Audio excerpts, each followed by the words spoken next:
गिलास और जी नमस्कार साथियों।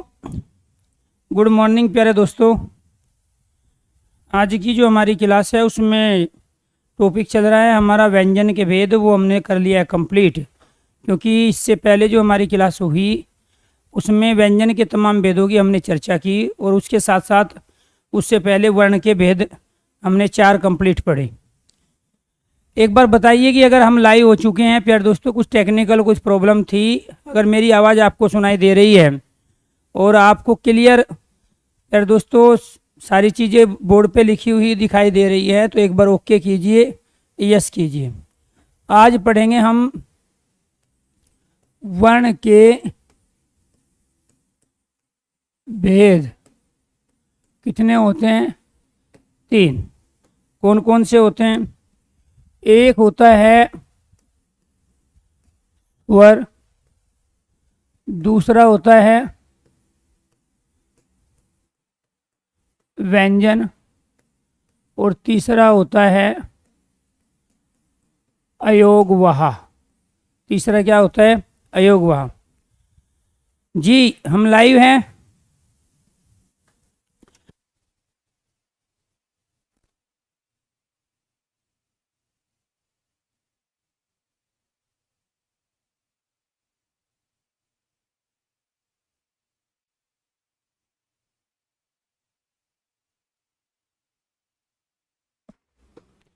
जी प्लीज़ आप में से कुछ स्टूडेंट एक बार बताइए कि अगर क्लास लाइव है तो आप ओके कीजिए, यस कीजिए।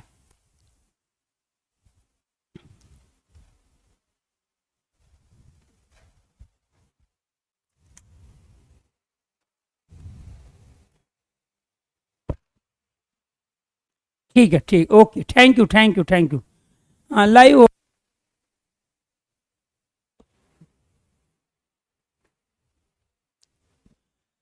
तो वर्ण के 3 भेद होते हैं, एक स्वर, एक व्यंजन और एक अयोगवाह। इनमें प्यारे दोस्तों आपने जो अब तक चीज़ें कंप्लीट की वो इस रूप में की। आपने यहाँ पे स्वर के 4 भेद, स्वर के 4 भेद में से एक भेद आपने पढ़ा यहाँ पे उच्चारण व मात्रा के आधार पर। मात्रा व उच्चारण के आधार पर स्वर का भेद। दूसरा जो भेद था वो था प्यारे दोस्तों ओष्ठ आकृति के आधार पर। ओष्ठ आकृति के आधार पर स्वर का भेद। और तीसरा जो भेद था वो था जिह्वा, अर्थात जीभ की आकृति के आधार पर। जिह्वा की आकृति के आधार पर। और फोर्थ जो था वो है प्यारे दोस्तों मुख की आकृति के आधार पर, जिसको हम कहते हैं मुखाकृति। मुखा आकृति के आधार पर। क्लियर?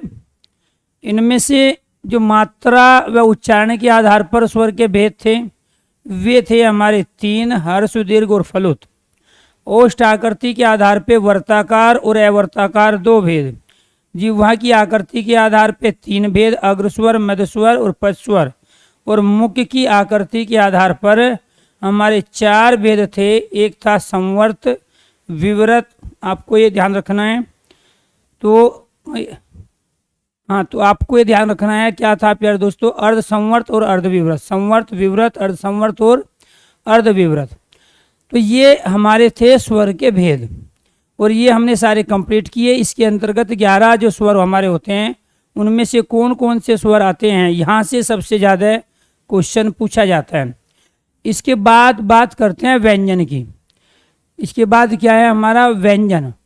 व्यंजन के भेदों में एक व्यंजन हमने पढ़ा स्पर्श व्यंजन, जिसका दूसरा नाम था वर्गीय व्यंजन। स्पर्श व्यंजन इसके बाद दूसरा जो था प्यारे दोस्तों हमारा, वो था अंतस्थ व्यंजन। कौन सा था? अंतस्थ व्यंजन।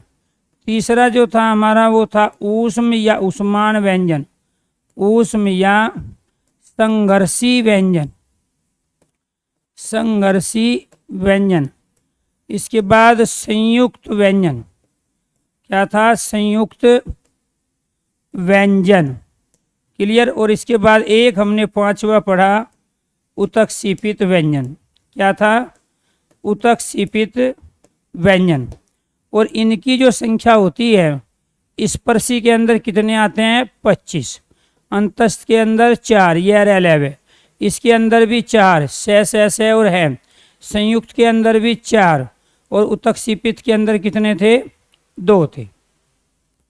क्लियर। ये क्या है? हमारे इनके भेदों से, वर्ण के भेद, स्वर, व्यंजन, फिर स्वर के भेद और व्यंजन के भेद, और फिर हमने इन सब के उच्चारण स्थान कंप्लीट किए। ये जो 52 वर्ण हैं, तो इन 52 वर्णों को प्यारे दोस्तों हम कहाँ से उच्चारण करते हैं, इसके बारे में भी हमने कल वो टॉपिक कंप्लीट किया, वर्णों का उच्चारण स्थान। लेकिन आज जो हमें करना है वो करना है अयोग वहा। आज किसके बारे में पढ़ना है? वर्ण का एक भेद बचा हुआ है हमारा, और वो क्या है? अयोग वहा। तो इस अयोग वहा के अंदर अयोग वहा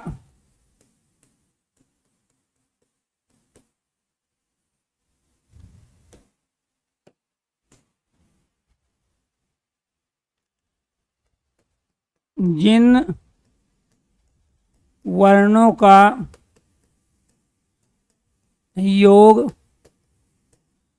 स्वर व व्यंजन वर्णों के साथ ना हो सका, उन्हें अयोग वहा वर्ण कहते हैं। उन्हें अयोग वहा वर्ण कहते हैं। दूसरा, अयोग वहा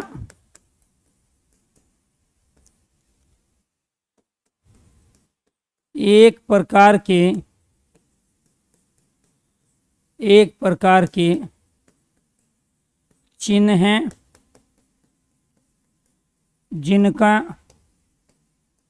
प्रयोग स्वर, व्यंजन,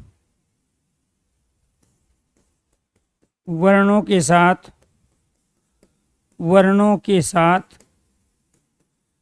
किया जाता है।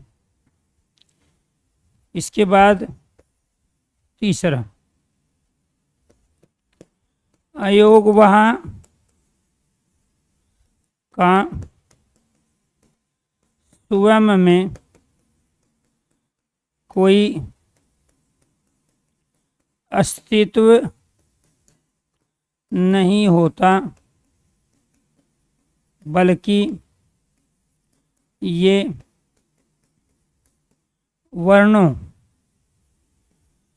के साथ प्रयुक्त होकर अस्तित्व में आते हैं।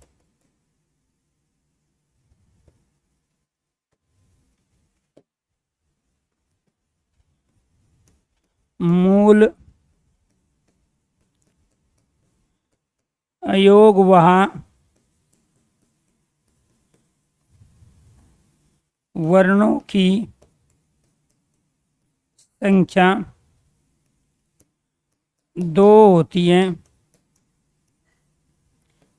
परंतु हम 4 प्रकार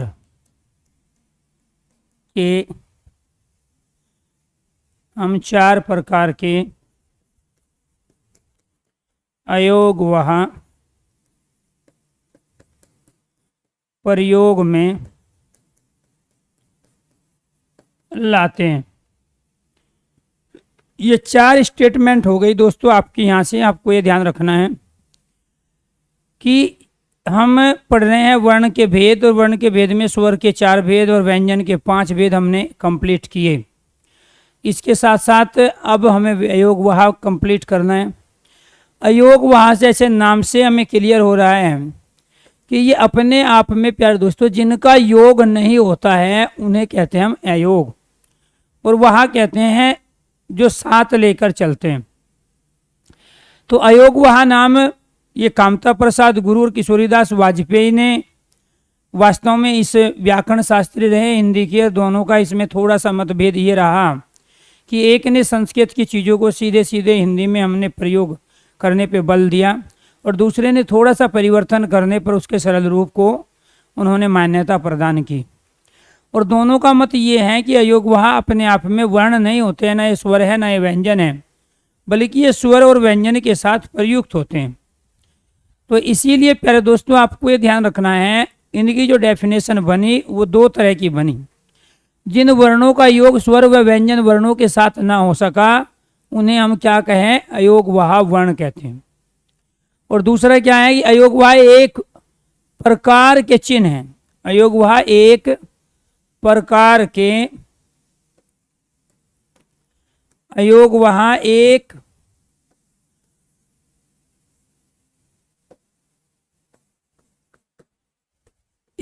प्रकार के चिन्ह हैं, एक प्रकार के चिन्ह है जिनका प्रयोग स्वर और व्यंजन वर्णों के साथ किया जाता है। फिर अयोग वहा का स्वयं में कोई अस्तित्व नहीं होता, नहीं होता। अयोग वहा का स्वयं में कोई अस्तित्व नहीं होता, बल्कि ये वर्णों के साथ प्रयुक्त होकर अस्तित्व में आते हैं। इसके बाद मूल अयोग वहा वर्णों की संख्या 2 होती है, मूल अयोग वहा, परंतु हम 4 प्रकार के अयोग वहा प्रयोग में लाते हैं। और वो कौन कौन से और कैसे हैं उसको हम रखेंगे आपके सामने यहाँ पर।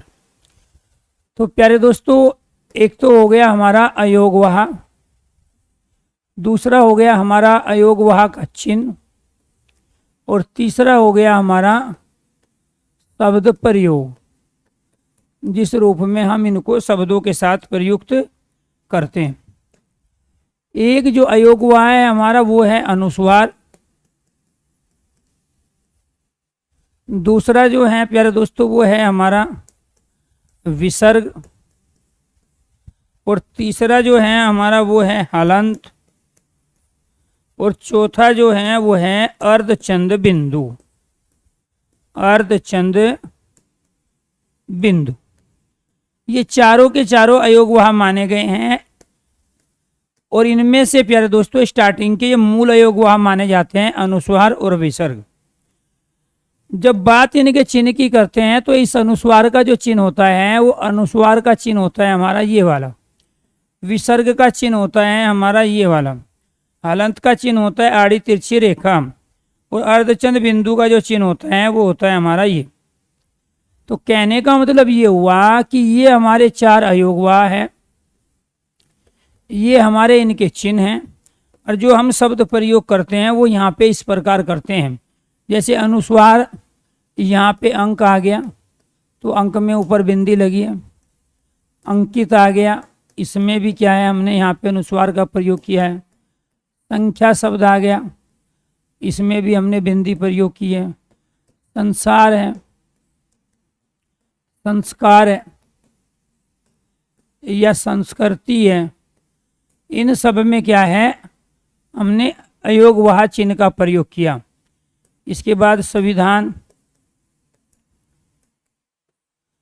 मयंक और स्वयं, इन सब में क्या है अयोग वहा चिन्ह का प्रयोग। ऐसे ही विसर्ग की अगर हम बात करते हैं तो प्रातः, पराय, अतः, पुनः, इनमें सब में हम क्या प्रयोग कर रहे हैं विसर्ग चिन्ह का प्रयोग करें। दुख,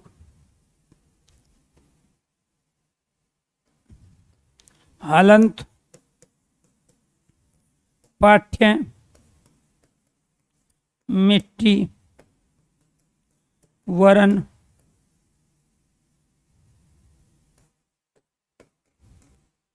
पट्टी, विद्या, अर्धचंद बिंदु, आँख, गांव, चांद, मुंह, दांत, अंधेरा, ऊंट। इनमें सब में क्या प्रयोग किया हमने? अर्धचंद बिंदु का प्रयोग किया। तो आपको ये ध्यान रखना है प्यारे दोस्तों, मूल जो अयोगवाह हैं वो हमारे दो होते हैं, एक होता है अनुस्वार और एक होता है विसर्ग। और हम इनका प्रयोग कैसे करते हैं? अगर हम वर्ण के रूप में लेंगे तो ये दो वर्ण ही हमारे क्या माने जाते हैं? अयोगवाह वर्ण माने जाते हैं। हम क्या करते हैं? ए के ऊपर अनुस्वार लगा लिया और फिर प्यारे दोस्तों यहाँ ए के साथ विसर्ग लगा लिया। तो अगर पूछता है अयोगवाह वर्ण बताइए, तो ये दोनों वर्ण क्या है? अयोगवाह वर्ण है हमारे। तो दोनों वर्ण क्या हुए हमारे? ये अयोगवाह वर्ण हुए। लेकिन यहाँ हमने शब्दों में भी आपको प्रयोग करके दिखाया।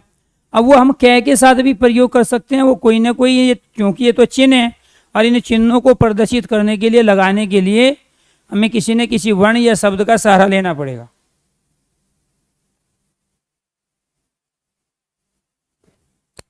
दूसरी चीज आपको ये भी ध्यान रखनी चाहिए कि जो हम 52 वर्ण पढ़ते हैं दोस्तों, उन 52 में दो वर्ण हमारे ये भी है। उन 52 में दो वर्ण हमारे ये भी हैं जिनको हम अयोगवाह के रूप में प्रयोग करते हैं। एक ये अनुस्वार वाला और एक ये विसर्ग वाला, तभी वो 52 होते हैं। यानी कि स्वर, व्यंजन और अयोगवाह, इन तीनों को मिलाकर ही हम 52 वर्णों का प्रयोग कर रहे हैं। अभी आपने 4 स्टेटमेंट पढ़ी और इन चारों स्टेटमेंट में आपने ये देखा कि जो अयोगवाह हैं इसका हम इस चिन्ह के रूप में और इस विसर्ग के रूप में भी प्रयोग करते हैं। जिन वर्णों का योग स्वर और व्यंजन वर्णों के साथ ना हो सका, अयोगवाह कहलाते हैं। एक डेफिनेशन, अयोगवाह एक प्रकार के चिन्ह है जिनका प्रयोग स्वर व्यंजन वर्णों के साथ किया जाता है। बिना स्वर व्यंजन वर्णों के साथ इनका प्रयुक्त नहीं होते हैं। अर्थात अगर ये इस रूप में आए हैं और ये इस रूप में आया है तो इनका दोनों का कोई अस्तित्व नहीं है। न इस अनुस्वार का अस्तित्व है और न इस विसर्ग का अस्तित्व है। ये अस्तित्व में कब आएंगे? जब हम इनके साथ किसी वर्ण का प्रयोग करेंगे, वर्ण का सहारा लेंगे इनको प्रदर्शित करने के लिए। जैसे यहाँ ए वर्ण का सहारा लिया है।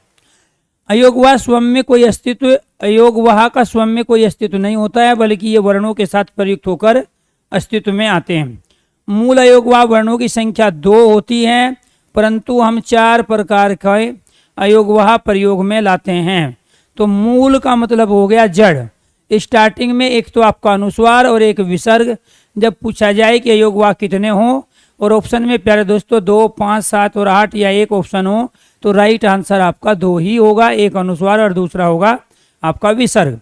लेकिन जब ऑप्शन में 2 भी हो, 3 भी और 4 भी हो, तो राइट आंसर 4 है जब तक ऑप्शन में 4 है। और जब ऑप्शन में 4 नहीं है तो राइट आंसर 3 है, क्योंकि तीसरा क्या है? आपका हलंत है। और जब ऑप्शन में 4 भी नहीं है, 3 भी नहीं है, तो राइट आंसर है आपका 2। और जब क्वेश्चन की लैंग्वेज में पूछा जाए कि मूल अयोगवाह कितने हैं, चाहे ऑप्शन में 4 भी हो, 3 भी हो, तो भी राइट आंसर आपका 2 ही रहेगा, क्योंकि वो मूल पूछ रहा है। जैसे मूल स्वर बताइए कितने हैं, तो मूल स्वर 4 होते हैं। कुल स्वर बताइए कितने हैं, तो कुल स्वर 11 होते हैं। हिंदी में कितने स्वर होते हैं, तो 11। तो इस तरीके से क्वेश्चन की लैंग्वेज के आधार पर ही आप अपना आंसर देंगे। यहाँ हमने ये अनुस्वार चिन्ह का प्रयोग किया इन सभी शब्दों में। इनके अलावा भी बहुत सारे, जरूरी नहीं जो मैंने लिखे हैं, केवल इन्हीं में यहाँ पे अनुस्वार का प्रयोग होता है। अंक है, अंकित है, संख्या है। तो यहाँ पर दोस्तों संसार है, संस्कार है, संस्कृति है, इसमें संविधान है, मयंक है और स्वयं है। मैंने यहाँ जानबूझ के इसमें लास्ट में तीनों में, इसमें मैंने स्टार्टिंग में लगाया, यहाँ मैंने प्यारे दोस्तों शब्द के बीच में लगाया और यहाँ शब्द के अंत में, इनका कहीं भी प्रयोग हो सकता है। ये लास्ट के 3 एग्जाम्पल मैंने इस बात को प्रदर्शित करने के लिए किया कि इनका प्रयोग किसी भी शब्द के आरंभ में, स्टार्टिंग में, तो आरंभ का जो वर्ण होता है उसमें भी हो सकता है, शब्द के बिल्कुल बीचों बीच में आने वाले वर्ण के साथ भी हो सकता है, और शब्द के अंतिम वर्ण के साथ भी इसका प्रयोग हो सकता है। क्लियर? ये क्या है, हमारे विसर्ग है, प्रातः, प्राय, अतः, पुनः और दुख, ये सब क्या है, ये सारे के सारे हमारे विसर्ग है। आपको ये ध्यान रखना है, इनका हम उच्चारण भी करते हैं। अनुस्वार का भी उच्चारण होता है, वो होता है नाक से। विसर्ग का उच्चारण होता है कंठ से। ऐसे हलंत है, किसी भी व्यंजन को आधा प्रदर्शित करने के लिए, उसको शुद्ध बनाने के लिए, उसको स्वर रहित लिखने के लिए हम हलंत का प्रयोग करते हैं। किसका प्रयोग करते हैं? हलंत का। ये आड़ी तिरछी रेखा हलंत कहलाती है। जैसे पाठ्य शब्द है, मिट्टी है, वरण है, पट्टी है, विद्या है, इसमें ये जो यहाँ हलंत आया है, इसी वजह से ये हलंत वाले, अयोगवाह वाले शब्द हो गए। आपसे क्वेश्चन ये भी पूछता है कि किस शब्द में अयोगवाह चिन्ह का प्रयोग हुआ है, किस शब्द में अयोगवाह चिन्ह का प्रयोग नहीं हुआ है। तो जहाँ अनुस्वार, विसर्ग, हलंत, अर्धचंद बिंदु आ जाए तो वो क्या है, अयोगवाह चिन्ह वाले। जैसे आँख में क्या है, अर्धचंद बिंदु, गाँव में अर्धचंद बिंदु, चांद, मुंह, दांत, अंधेरा और ऊँट में हमने किसका प्रयोग किया, अर्धचंद बिंदु का प्रयोग किया। ऐसे ही आपको ये ध्यान रखना है प्यारे दोस्तों कि जहाँ भी हम इन 4 का प्रयोग करते हैं वो सारे के सारे क्या कहलाए, हमारे अयोगवाह। ये इनके चिन्ह हैं। अयोगवाह दे के चिन्ह भी पूछ सकता है, चिन्ह दे के आपसे अयोगवाह भी पूछ सकता है, स्टेटमेंट वाले क्वेश्चन भी पूछ सकता है, और साथ के साथ शब्दों में प्रयुक्त के आधार पे भी आपसे पूछा जा सकता है कि किसमें कौन सा अयोगवाह का प्रयोग हुआ है। हमारे पास कुछ ऐसे वर्ण हैं दोस्तों जिसमें हम हलंत लगाकर ही उनको आधा व्यंजन, शुद्ध व्यंजन या स्वर रहित व्यंजन प्रयुक्त कर सकते हैं। जैसे हमारा टे वर्ग है, टे, ठे, डे और ढे। इसके अलावा यहाँ हमने लिख लिया द। अब मेरा क्वेश्चन आपसे ये है कि ये 5 वर्ण हैं, इनको आधे व्यंजन के रूप में लिखना है, अर्थात स्वर रहित इनको करना है, इनको शुद्ध व्यंजन के रूप में लिखना है। तो आपके पास क्या तरीका है? आपके पास एक ही तरीका है, और वो क्या है प्यारे दोस्तों, इन सब में आप हलंत लगाओगे, इसके अलावा और कोई दूसरा तरीका आपका नहीं है। जैसे फॉर एग्जाम्पल मैंने प्यारे दोस्तों यहाँ पर लिख लिया कै, खे, गे और घे, ये मैंने लिख लिया। क्लियर?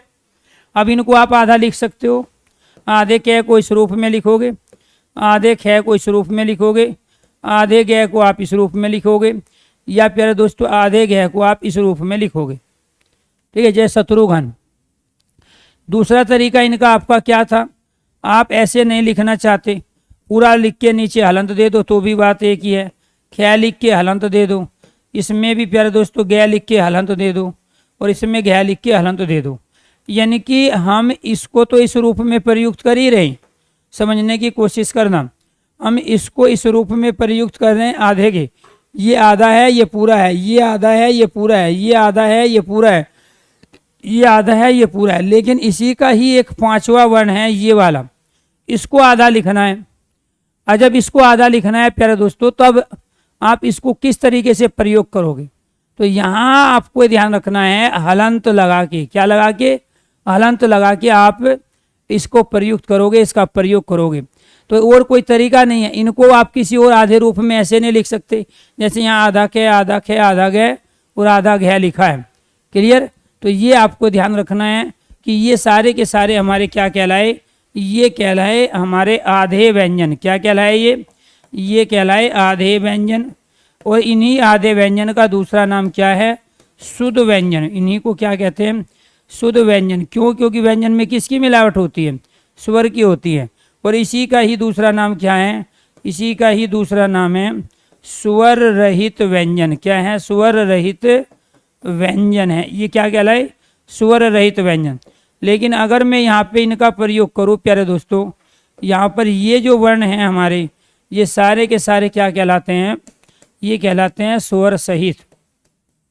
ये क्या है, स्वर सहित व्यंजन।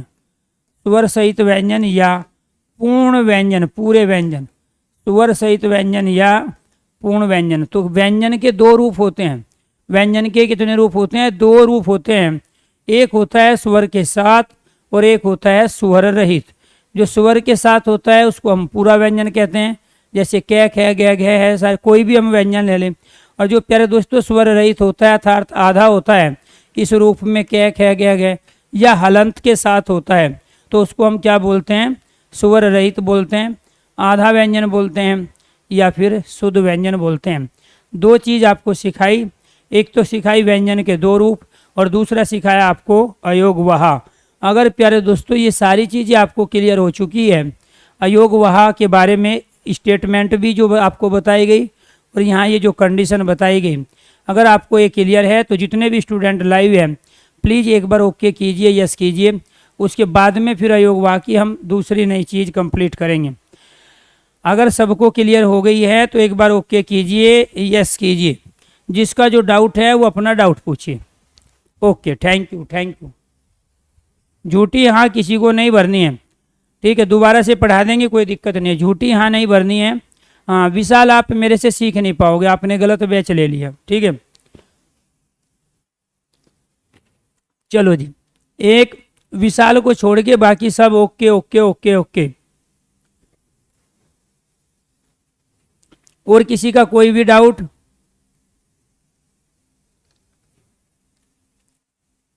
यहां तक आपने क्या कंप्लीट किया दोस्तों? आपने कंप्लीट किया स्वर के भेद, व्यंजन के भेद, अयोग वहा के भेद। क्लियर?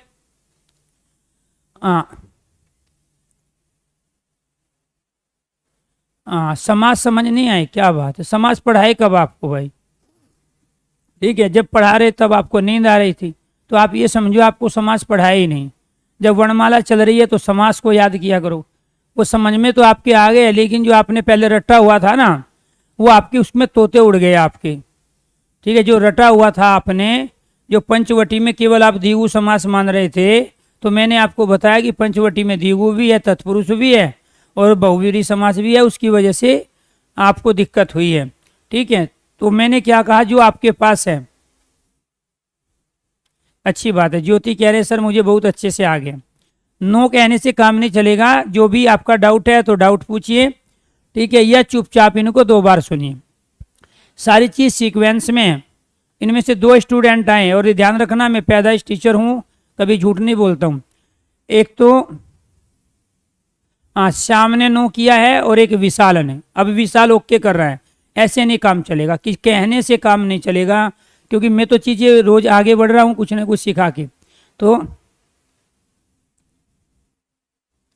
ठीक है, रोहित कह रहा है सब समझ में आ रहा है।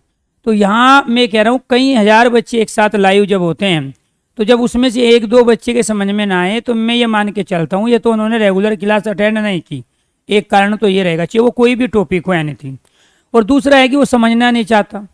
ठीक है, अब जैसे अभी क्लास में कुछ टेक्निकल प्रॉब्लम थी, लाइव नहीं हो रही थी, तो इनमें से ज़्यादातर जो बच्चे एक्टिव थे ना, कुछ के अंदर तो पेशेंस था, उनको पता है कि चीज़ें ठीक होगी तो अपने आप चलेगी, रोज चलती है। और कुछ क्लास कब चलेगी, क्लास चल नहीं रही है, ये वो फलाना डिगा, इतने सारे कमेंट कर देंगे। उनका मतलब है वो पढ़ने नहीं आते, वो देखने आते हैं कि तमाशा ठीक ठाक हो रहा है कि नहीं हो रहा है, मज़ा आ रहा है कि नहीं आ रहा है। और जो पढ़ने आते हैं उनको तो पता है जब क्लास चलेगी तो हम लाइव लेंगे, और जब नहीं चल रही है तो चुपचाप अपना बैठे रहे, दूसरा रिवीजन कर ले, कोई दूसरी टॉपिक खोल ले। लेकिन आपको तो क्या है, वो देखना है कि हो क्या रहा है। तो यहाँ हो क्या रहा देखने के लिए बैच नहीं खरीदा है, यहाँ हिंदी से अपने आप को फ्री करने के लिए खरीदा है। तो यहाँ आपको ध्यान रखना है कि हमने क्या पढ़ाया, स्वर के 3 भेद, इसमें से ये भी हो चुके हैं, मात्रा व उच्चारण के आधार पे। ओष्ठ आकृति क्या, दिवा की आकृति, मुख आकृति, व्यंजन क्या है, स्पर्श व्यंजन 25, अंतस 4, ऊष्म क्या है प्यारे दोस्तों हमारे 4, और संयुक्त व्यंजन क्या है हमारे 4, उत्क्षेपित व्यंजन क्या है 4। और ये कितने हैं हमारे 11। ये कितने हैं, स्वर कितने हैं हमारे 11। अब आप इनको जोड़ लो, ठीक है। अयोग वाह कितने हैं, मूल अयोग वाह कितने होते हैं प्यारे दोस्तों हमारे 2 होते हैं, कौन से, ये और ये। क्लियर? तो अयोग वाह कितने हुए, अयोग वाह हुए हमारे 2। क्लियर? अब यहाँ पे 11 तो आपके, ये देखो 25 और ये वाले 8, क्योंकि ये मूल माने जाते हैं, मूल व्यंजन। तो ये 25 और 8 कितने हो गए, 33 व्यंजन हो गए। तो व्यंजनों की संख्या कितनी है जो मूल व्यंजन माने जाते हैं? 33। क्लियर। अब इस 33 में हम 11 जोड़ देंगे, कौन से? स्वर। तो ये कितने हो गए प्यारे दोस्तों? 44। इन 44 पे किसी को कोई दिक्कत नहीं है, ठीक है। तो ये कितने हो गए? 44। 44 में फिर कौन से जोड़ेंगे? ये वाले 4 जोड़ेंगे, तो ये क्या हो गए प्यारे दोस्तों? 48। तो भाषा वैज्ञानिक और व्याकरण शास्त्री इन 48 वर्णों पे दोनों सहमत है, लेकिन भाषा वैज्ञानिक जो है इन 48 के बाद नहीं मानते। 48 में 2 उत्क्षेपित जोड़ देंगे तो ये कितने हो गए? 50। कितने हो गए? 50। और इस 50 में 2 जोड़ देंगे हम अपने अयोगवाह जो आज आपने पढ़े हैं, तो ये टोटल संख्या कितनी हो गई? 52। तो हम कुल कितने वर्णों का प्रयोग करते हैं? 52 का प्रयोग करते हैं। दोबारा से ध्यान से सुनो। 25 स्पर्श है, 4 अंतस्थ है, 4 ऊष्म है। तो ये 25 4 कितने हो गए? 29। 29 और 4 हो गए 33। अगर कोई आपसे पूछने लगे कि व्यंजन कितने होते हैं, तो आप क्या कहोगे? व्यंजन 33 होते हैं। क्या कहोगे? 33। स्पर्श व्यंजन कितने होते हैं? तो आप कहोगे 25। अंतस्थ कितने होते हैं? 4। ऊष्म कितने होते हैं? 4। जब हम 33 व्यंजन और 11 स्वर मिला लेते हैं तो ये 11 क्या है? हमारे स्वर। तो 33 व्यंजन 11 स्वर, टोटल वर्ण कितने हो गए? 44। कितने हो गए? 44 हो गए। अब यहां तक हमने ले लिया था क्योंकि ये हमारे मूल है। अब इसमें 4 जोड़ दिए हमने संयुक्त व्यंजन, तो कितने हो गए? ये 48 हो गए। इसके बाद में प्यारे दोस्तों यहाँ पे हमने 2 जोड़ दिए आपके उत्क्षेपित व्यंजन। कौन से उत्क्षेपित? ये वाले डे। ये दोनों वर्ण तो अलग ही है ना, जो टे वर्ग से आए हैं। तो 2 हमने ये जोड़ दिए तो कितने हो गए? 50। और 50 में 2 अयोगवाह जोड़े तो कितने हो गए? 52।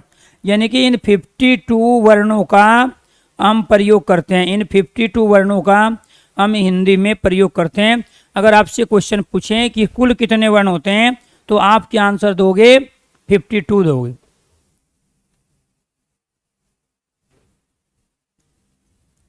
क्लियर। तो राइट आंसर क्या हुआ?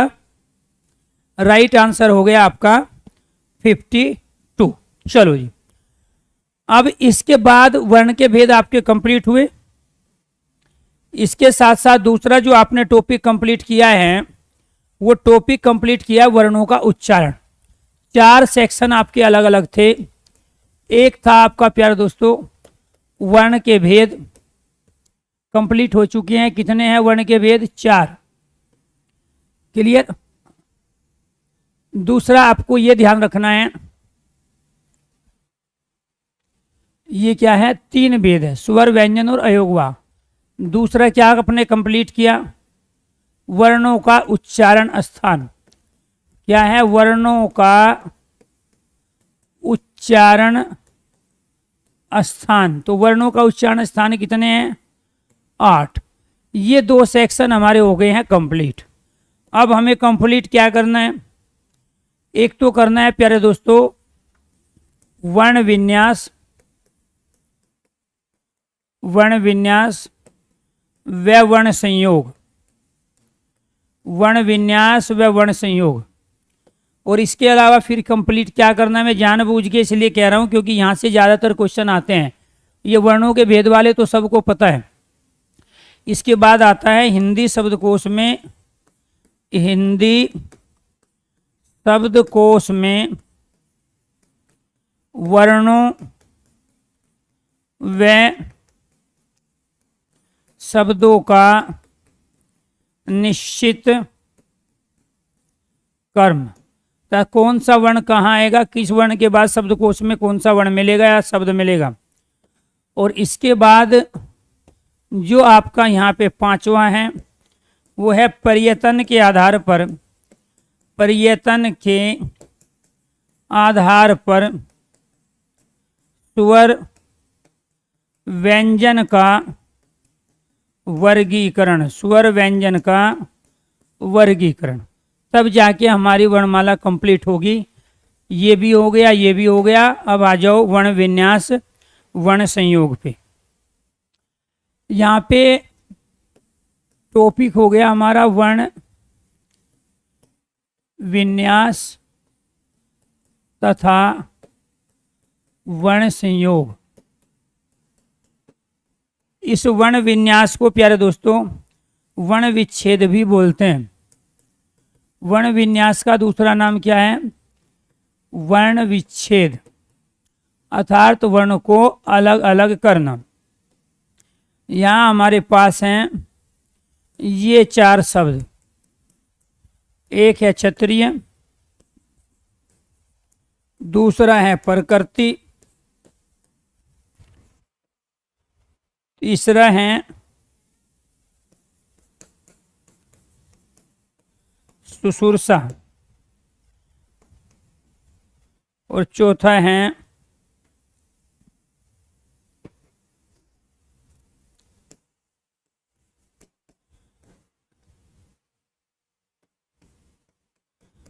प्रधानाचार्य। ये 4 शब्द दे दिए। ये कह रहा है कि इसका वर्ण विन्यास कीजिए, सही वर्ण बताइए, ये कौन कौन से वर्णों को मिलाकर ये शब्द बने हैं। तो आपको ये ध्यान रखना है प्यारे दोस्तों कि यहाँ पर एक तो ये बड़े ऊ की मात्रा आएगी और ये कितने वर्णों से मिलके बने हैं, एक तो ये पूछे जाते हैं। कितने स्वर है, कितने व्यंजन हैं पर्टिकुलर शब्द के अंदर, और वे कौन कौन से वर्ण हैं जिनसे मिलकर ये बनते हैं। तो आपको क्या करना पड़ेगा, पहले ये आ गया आपका संयुक्त व्यंजन, और ये संयुक्त व्यंजन बना है कै और सै से। क्लियर? ये सै एक व्यंजन है और प्रत्येक व्यंजन में कोई ना कोई स्वर रहता है। तो इसका मतलब ये हुआ कि ये यहाँ से लेके यहाँ तक जो बना प्यारे दोस्तों, वो ये वाला बन गया आपका सै। इसके बाद में यहाँ क्या है, आधा तय है, उसके बाद में रे है, और रे के साथ में क्या है, यहाँ ई है। तो ये यहाँ से लेके यहाँ तक जो बना वो बन गया आपका त्रि। इसके बाद यहाँ क्या है, ये के साथ में क्या आया, ए, और ये यहाँ से लेके यहाँ तक बन गया आपका ये। अगर मैं इनको तीनों को जोड़ दूंगा तो यहाँ से जो शब्द बनेगा हमारा वो बन गया प्यारे दोस्तों क्षत्रिय। तो जो आगे लिखा हुआ था वो हमने प्रूफ कर लिया। अब बात आती है कि इसमें कितने स्वर हैं और कितने व्यंजन हैं। तो इसमें एक स्वर तो ये हुआ, एक ये हुआ और एक ये हुआ, तो 3 स्वर हो गए। स्वर कितने हुए? 3। फिर व्यंजन कितने हो गए? 1 2 3 4 और 1 5। 5 व्यंजन और 3 स्वर से मिलके ये बना है। और वे कौन कौन से वर्ण हैं? क्योंकि ये जो बनता है ये आधा कै और प्यारे दोस्तों सै से मिलके बनता है। ये अपने आप में व्यंजन है, और व्यंजन को हम तब तक तोड़ते हैं जब तक उसमें से स्वर बाहर ना आ जाए। और किसी भी व्यंजन में केवल और केवल एक ही स्वर होता है, कभी 2 नहीं होती। ये आपको ध्यान रखना है। किसी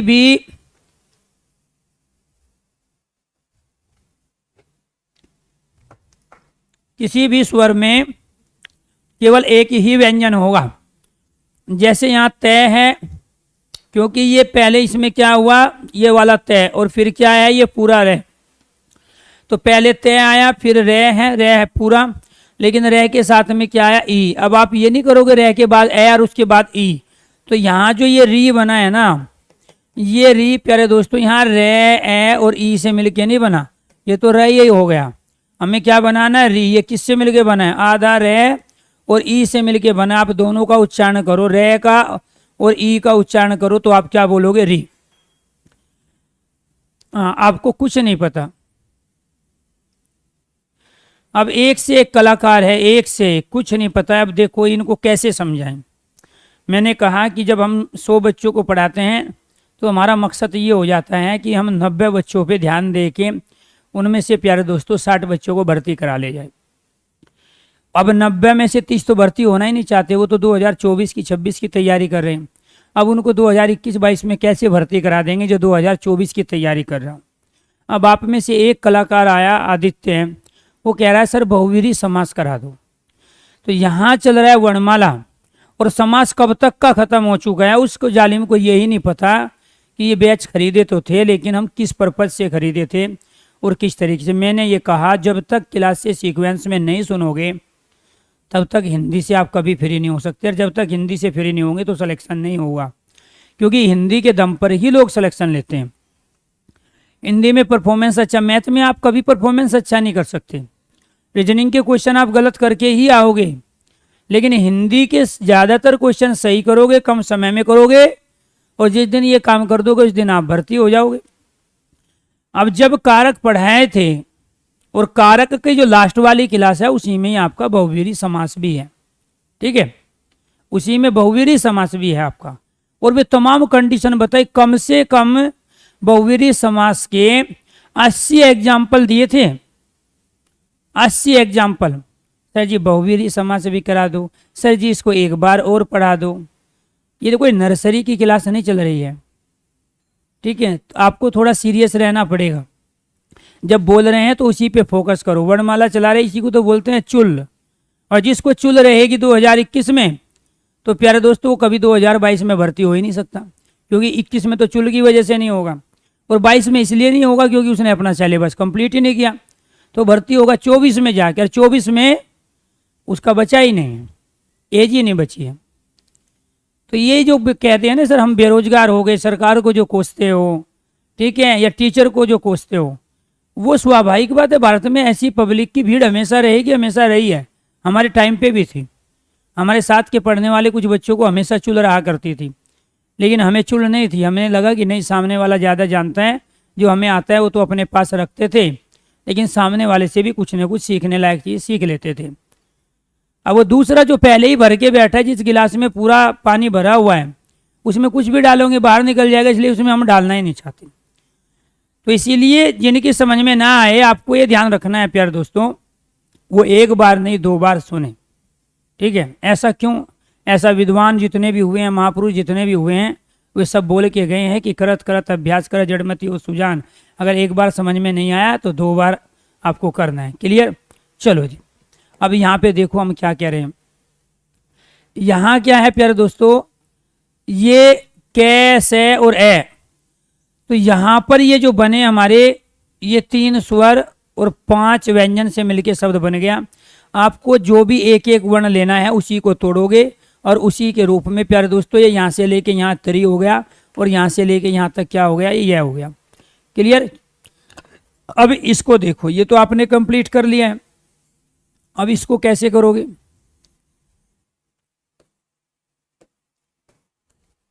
यहाँ पे ऊपर वाला हमेशा आधा होता है, नीचे वाला हमेशा पूरा होता है। तो ये यहाँ से लेके यहाँ तक क्या बन गया, हमारा पर बन गया। इसके बाद में यहाँ ये क्या है, हमारा आधा के, और इस के में क्या लगा हुआ है प्यारे दोस्तों, ये वाला। तो यहाँ से लेके यहाँ तक ये क्या बन गया हमारा, ये बन। इसके बाद में यहाँ क्या है, आधा तय, और इसके बाद में क्या आ गया हमारा ई, और तो ये आधा तय और ई मिलके क्या बन गया, ती। अब इनको आपस में जोड़ दोगे, ये सब क्या बन गया, ये बन गया हमारा प्रकृति। ये क्या बन गया, ये प्रकृति बन गया। ऊपर वाला हमेशा आधा होता है, नीचे वाला पूरा होता है। पहले वाला हमेशा आधा होता है, नीचे वाला हमेशा पूरा होता है। जैसे द्वारा में, तो द्वारा में क्या है, द्वारा में दे आधा है। क्यों? क्योंकि ये ऊपर वाला है। ये क्या है, यहाँ से लेके यहाँ तक ये क्या है, आधा दे, और ये क्या है, ये है प्यारे दोस्तों पूरा वह। क्लियर? तो ये आधा दे, इसके बाद में वह, ठीक है। इसके बाद में क्या है, ये यहाँ आ, इसके बाद में रे, और इसके बाद में क्या है, तो यानी कि ये आधा दे पूरा वह। तो यानी कि अगर मैं दोबारा में ये कहूँ आपको ये कैसे बना है, तो आप क्या कहोगे इसके लिए कि ये आधा दे और वह से मिलके बना है। क्लियर? आपको ये ध्यान रखना है। क्लियर? तो पहले वाला हमेशा आधा और बाद वाला हमेशा पूरा। ऊपर वाला आधा और बाद वाला हमेशा क्या है, पूरा होता है। यहाँ पे देखिए, इसमें क्या आ गया दोस्तों, ये वाला से ये क्या है, आधा रहेगा। इसके बाद क्या आया, इसमें ये ऊ आया, क्योंकि किसी भी व्यंजन में केवल एक स्वर हो सकता है, वो यहाँ ऊ है। ये यहाँ से लेके यहाँ तक क्या बन गया, यहाँ से लेके यहाँ तक बन गया प्यारे दोस्तों सू। इसके बाद क्या आया यहाँ पे, इसके बाद आया ये वाला से, क्योंकि ये कैसे बनता है, ये से और प्यारे दोस्तों किससे मिलके बनता है, रे से मिलके बनता है। क्लियर? तो ये वाला से हुआ, ये वाला रे हुआ, तो ये आधा से। इसके बाद इसमें क्या है, मात्रा बड़े वाले ऊ की, तो इसमें क्या आ गया, ये प्यारे दोस्तों बड़े वाला ऊ आ गया। इसके बाद यहाँ ये इस यहाँ से लेके यहाँ तक क्या बन गया, ये यहाँ से लेके यहाँ तक बना आपका ये वाला बना। ठीक है? इसके बाद में ये आया आपका से, और ये क्या आ गया इसमें आ, तो यहाँ से ये क्या बन गया आ। तो इसको आपस में जोड़ दोगे तो ये क्या बनेगा, ये बन जाएगा प्यारे दोस्तों सुसुरसा। क्या बनेगा? सुसुरसा। तो जो सुसुरसा की शुद्ध वर्तनी है उसमें आपको ये ध्यान रखना है प्यारे दोस्तों, पहले वाला ऊ छोटा होता है, बाद वाला बड़ा होता है। तो इसीलिए आपको ध्यान रखना है ये वर्तनी बिल्कुल सही है, ये वर्तनी क्या है? बिल्कुल सही है। तो यहाँ पे पहले वाला ऊ छोटा, बाद वाला ऊ बड़ा, और इसमें ये वाला, ठीक है, सलजम वाला स पहले आता है, श्रीमान वाला स बाद में आता है। ये भी आपको ध्यान रखना, वर्तनियों में भी बहुत ज़्यादा पूछा जाता है। तो यहाँ पर आपको जो भी दिया हुआ है उसको उस रूप में तोड़ो। अब आपसे अगर इसमें पूछने लगे कि इसमें कितने स्वर हैं, तो आप क्या कहोगे? इसमें एक, इसके बाद दो, इसके बाद तीन स्वर हैं। व्यंजन कितने हैं? एक, दो, तीन और एक, चार, चार व्यंजन हैं। तो प्यारे दोस्तों 4 और 3 कितने हुए? 7। तो आपको ध्यान रखना है यहाँ पर 1, 2, 3, 4, 5, 6 और एक 7, इन 7 वर्णों से मिलके बना है। अब आप ये जो बाद में आ आया है इसको आप ए प्लस ए के रूप में नहीं तोड़ोगे, क्योंकि ऑलरेडी हम जहाँ पे भी 2 ए आते हैं उसके लिए आ का प्रयोग कर ही रहे हैं। तो यहाँ इसको एक ही गिनोगे, कभी ए और ए 2 का आप काउंट करो। क्लियर? चलो जी, यहाँ तक अगर समझ में चीज़ें आई है तो एक बार ओके कीजिए, यस कीजिए, और फिर प्रधानाचार्य को समझिए।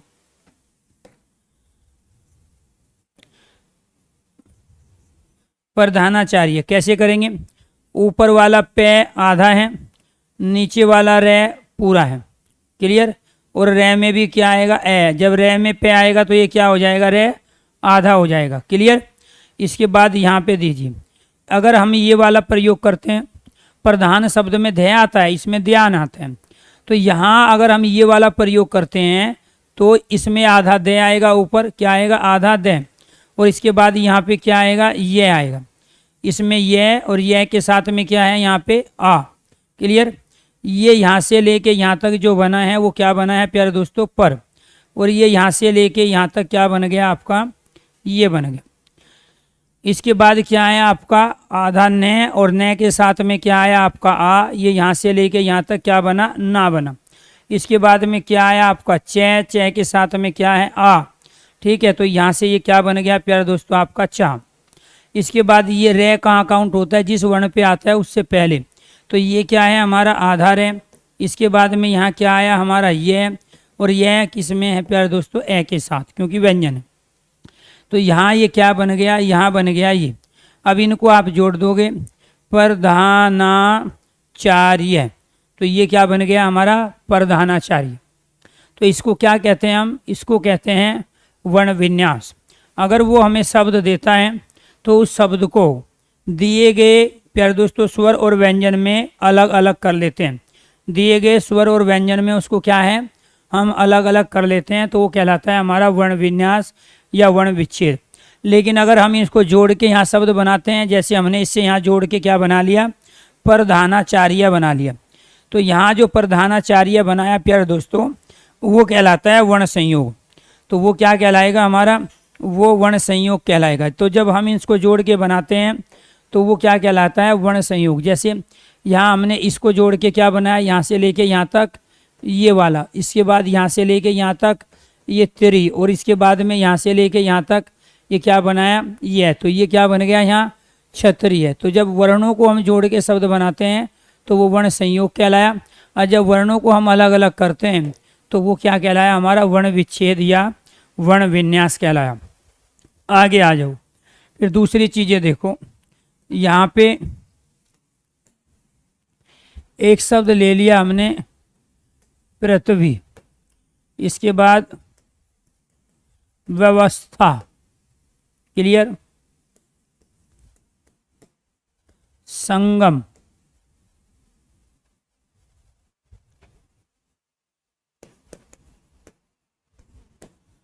स्वयं,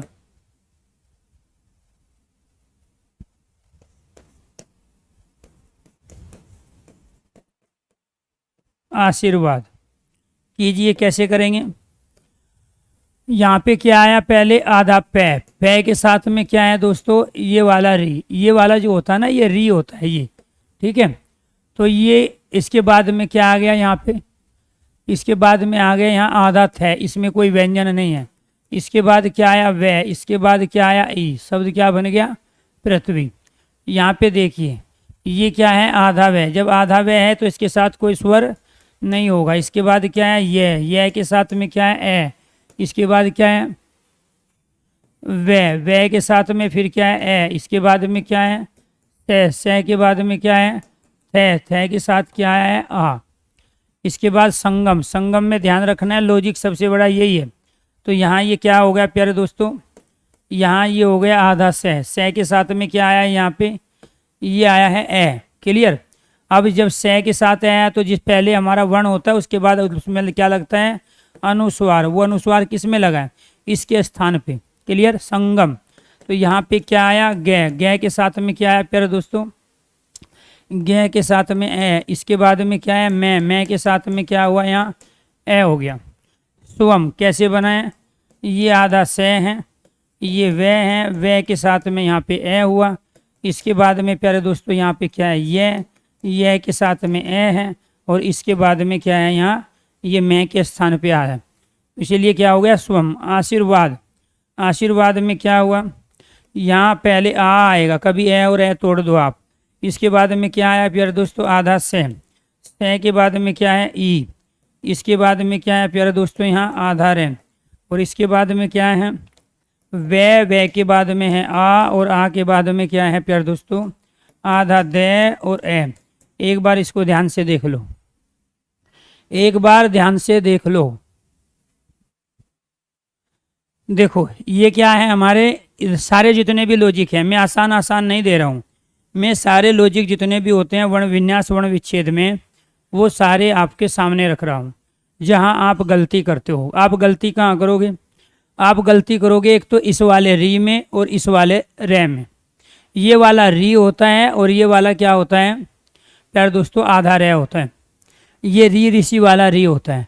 जहाँ आधा व्यंजन आए उसके साथ कोई स्वर नहीं होगा, क्योंकि वो शुद्ध व्यंजन है, आधा व्यंजन है, स्वर रहित व्यंजन है। तो जब नाम ही उसका स्वर रहित हो गया तो उसके साथ स्वर तो आएगा नहीं, तो फिर आप उसको क्या करोगे, आधे व्यंजन के रूप में लिखोगे।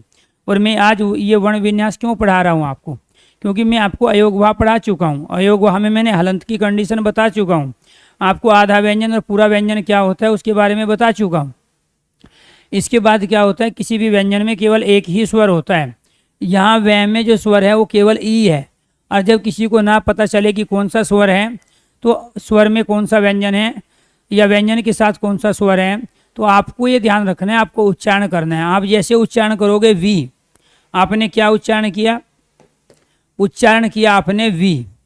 तो प्यारे दोस्तों मैं इसको लिख लेता हूँ, एक तो वे और ई के रूप में, और एक लिख लेता हूँ आधा वे, क्या है आधा वे, फिर ए, और फिर क्या आ गया ये वाला ही। रूल क्या है, किसी भी व्यंजन में एक ही स्वर होगा। अगर मैं इसको पढ़ता हूँ वे ए ई, तो ये तो हो गया वही, और बनाना क्या है, हमें वी बनाना है।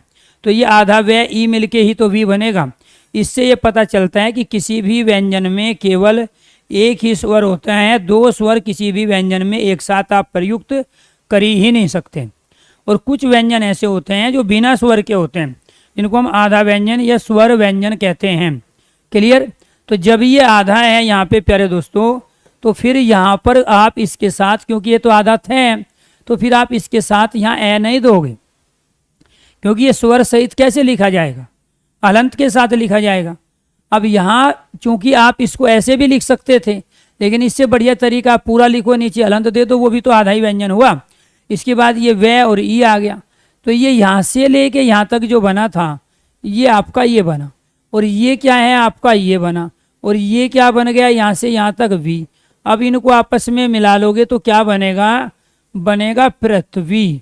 और वही वो आपसे पूछ भी रहा है, तो इसलिए इसमें कितने व्यंजन हो गए, एक और दो स्वर, एक दो और तीन व्यंजन। वो ये भी पूछ सकता है कितने व्यंजन है। क्लियर। इसके साथ क्या है प्यारे दोस्तों, यहाँ पे आधा वे, फिर यहाँ ये में ए लगा हुआ है, तो ये क्या बन गया आपका आधा वे। यहाँ से यहाँ तक क्या बन गया आपका ये क्या बना आपका ये बना। इसके बाद यहाँ क्या बन गया आपका वे। इसके बाद ये क्या है आधा से, इसके बाद में क्या है था। इनको आपस में जोड़ लो तो ये क्या बन जाएगा, ये बन जाएगा व्यवस्था। ये क्या बन गया, व्यवस्था। तो जब ये आधा था तो इसके साथ कोई स्वर नहीं आएगा। क्लियर, आप पूरा लिख के नीचे हलंत लगा दो। संगम में पहले से और ए आया, यहाँ से लेके यहाँ तक। क्लियर, और चूंकि आप जो उच्चारण कर रहे हो इस वाले अनुस्वार के स्थान पर वर्ण का वो कर रहे हो आप किसका प्यारे दोस्तों, य का, जो कै वर्ग का अंतिम वर्ण होता है, जिसका हम प्रयोग गंगा में भी करते हैं। किस में करते हैं, गंगा। इसका प्रयोग हम लिंग में भी करते हैं, लिंग में भी यही आता है। मंगल में भी यही आता है, किसमें, मंगल में। कंगन में भी, कंगना में भी यही आता है, कंगना में भी इसी का ही प्रयोग होता है। किसका, इस वाले वर्ण का प्रयोग होता है। और ये कै वर्ग का अंतिम वर्ण। क्लियर, गै, तो कंगना गै, मंगल गै, गंगा गै, और लिंग तो भी हम गै का ही उच्चारण कर रहे हैं। तो आपको ये ध्यान रखना है प्यारे दोस्तों, यहाँ पर ये ध्यान रखना है कि इस वाले अनुस्वार के स्थान पर हम किसका प्रयोग कर रहे हैं, गै का, तो वही वर्ण आएगा, जिसका उच्चारण जो साउंड आ रही है निकल के वही आएगा। और ये क्या है, आधा ही, हमेशा अनुस्वार आधे वर्ण के स्थान पे आता है। इसके बाद गै और ए मिल के क्या हुआ आपका, गै बना, मैं और ए मिल के मैं, संगम। आप उच्चारण करो इसको, संगम। ऐसे स्वम में क्या है, ये आधा है तो आधा रहेगा, वै और ए मिल के वै बना, यह और ए मिल के प्यारे दोस्तों। और इसके बाद चूंकि ये यहाँ बाद में आता है तो पहले तो हमें यह बनाना पड़ेगा ना, तो मात्राएं तो हमेशा बाद में आती है, ऊपर अनुस्वार आता है वो भी बाद में आता है, पहले तो हमें वर्ण बनाना पड़ेगा।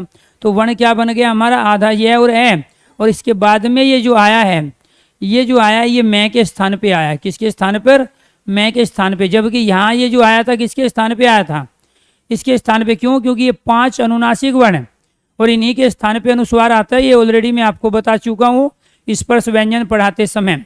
क्लियर, तो यहाँ ये मैं के स्थान पे आया, इसी वजह से तो हम स्वयं को ऐसे भी लिखते हैं, स्वयं को ऐसे भी लिखते हैं। क्लियर, क्योंकि ये मैं के स्थान पर ही ये वाला अनुस्वार आया। आशीर्वाद में लॉजिक क्या थे, 2। एक तो जो आ आया है उसको ए और ए में नहीं तोड़ोगे, क्योंकि आ अपने आप में एक पूर्ण वर्ण है, ये आपको ध्यान रखना है। जितने भी स्वर होते हैं उनको नहीं तोड़ा जाता है। बड़ी ई आ गया तो छोटी ई में नहीं तोड़ोगे उसको, बड़ी ई का ही प्रयोग करोगे। हमेशा व्यंजन को अलग अलग लिखा जाता है। तो यहाँ एक तो ये आ आया है, ये लॉजिक है। दूसरा क्या है, ये से और ई मिल के सी बना। और ये वाला जो रे आया है ना, ये जिस भी वर्ण पे आता है उससे पहले काउंट होता है, उससे पहले लगाया जाता है। तो हम क्या बोलेंगे, आर सीवाद। क्लियर, तो यहाँ आपको ध्यान रखना, अगर यहाँ दे देंगे तो ये आर सीवाद हो जाएगा। और यहाँ अगर हम प्रयोग कर रहे हैं वह के ऊपर जो कि शुद्ध वर्तनी है, आप क्या करते हो, यहाँ पे ही दे देते हो इसको, वो वर्तनी गलत है। तो ये क्या कहलाया, आशीर्वाद। तो आप उच्चारण करो, आशीर्वाद। क्लियर, तो ये आपको ध्यान रखना है कि यहाँ जिस भी वर्ण पे आया उससे पहले हम लेंगे। और ये क्या होता है, आधा रह होता है। ये क्या होता है दोस्तों, ये आधा रह है, इसीलिए यहाँ आपको आधे रह के द्वारा ही बताया गया है। क्लियर, चलो जी अब आ जाओ पीछे। पीछे देखो यहाँ क्या है, ये क्या है, अब इसमें दिक्कत हो रही है कई बच्चों को, ठीक है, और रटते हैं चीज़ों को। यहाँ क्या है, ये आधा पे है, ऊपर ले लिया। ये ऊपर वाला आधा होता है जो आप पूरा मानते हो ना, वो आधा होता है, और नीचे वाला क्या होता है, पूरा। तो ये आधा पे, ये पूरा रह। तो ये क्या हुआ, रह के साथ में प्यारे दोस्तों यहाँ ए भी आएगा। हाँ, ये आपको ध्यान रखना है, रह के साथ में क्या आएगा, ए भी आएगा, इसको ठीक कर लेना। तो ये क्या कहलाया, आधा पे हो गया, इसमें ये वाला रे पूरा हो गया, रे के साथ में ए भी आएगा। इसके बाद ये कै है और कै के साथ में क्या आया, री। तो इसमें भी हमने किसका प्रयोग किया है, इस वाले री का प्रयोग किया है। और तय के साथ में क्या आएगा, ई आएगा। ये ध्यान रखना है, क्योंकि रे इसमें पूरा है, और जब पूरा रे है तो रे को कैसे लिखते हैं, आधा रे और एल मिला के लिखते हैं। क्लियर, ये आपको ध्यान रखना है। ऐसे ही प्रधानाचार्य में यहाँ पर क्या है, ये ऊपर वाला पहले वाला आधा है, नीचे वाला ये रे पूरा है। तो रे आ गया, रे के साथ में ए आ गया, तो ये दोनों मिलके क्या बने, ये वाला रे बन गया। और ये क्या हो गया, आधा पे। तो आधा पे और रे, इसीलिए तो बोलते हैं इसको पर। ठीक है, तो यहाँ ये वाला रे व्यंजन है, और व्यंजन के साथ कोई ना कोई स्वर जरूर आएगा, ये ध्यान रखना है। तो जितने भी लॉजिक थे वर्ण विन्यास के, वो सारे के सारे बता दिए आपको। अगर वो ये आपको ये देता है, अगर आपको वो ये देता है तो फिर आपको 4 ऑप्शन देगा शब्दों के रूप में। मान के चलो उसने ये संगम दे दिया, तो आपको एक संहार दे देगा, एक संदेह दे देगा, एक संगम दे देगा, एक संशय दे देगा और पूछ लेगा बताइए इनमें से कैसे बने हैं। तो ये आपको ध्यान रखना है प्यारे दोस्तों, इन कंडीशनों को अप्लाई करना है जो भी आपको बताया गया। अनुस्वार के स्थान पे उसी वर्ण को लोगे जो आप साउंड निकाल रहे हो। रे को जिस वर्ण पे आता है उससे पहले प्रयोग करोगे। आधा व्यंजन जहाँ आता है उसको प्यारे दोस्तों बिना किसी स्वर के लिखोगे। और ये वाला जो होता है ये क्या होता है, ये वाला होता है हमारा री, ये क्या होता है, री होता है। और ये वाला क्या होता है, ये होता है हमारा आधा रे। क्या होगा ये, आधा रे। चलो जी, इसके बाद मैं यहाँ वर्ण विन्यास देता हूँ, आपको बताना है कि उसका वर्ण संयोग करके कि किस तरीके से उसका हम वर्ण संयोग करके ये बता सकते हैं कि ये कौन सा शब्द बनाएगा।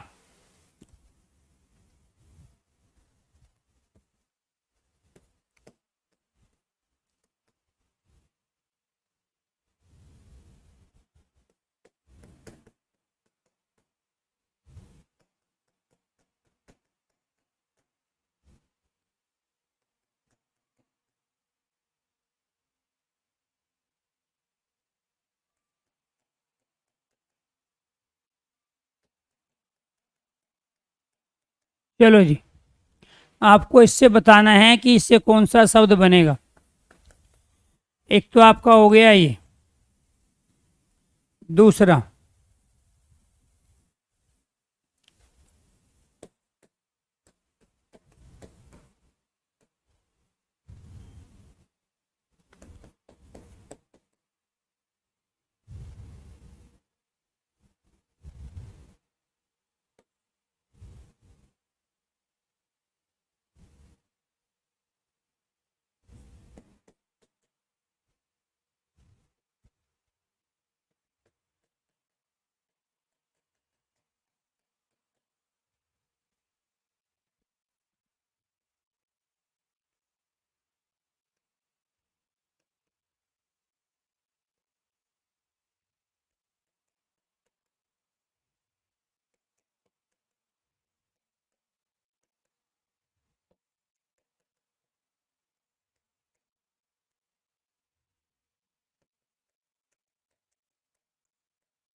ये क्या करना है आपको, वर्ण संयोग जोड़ना है।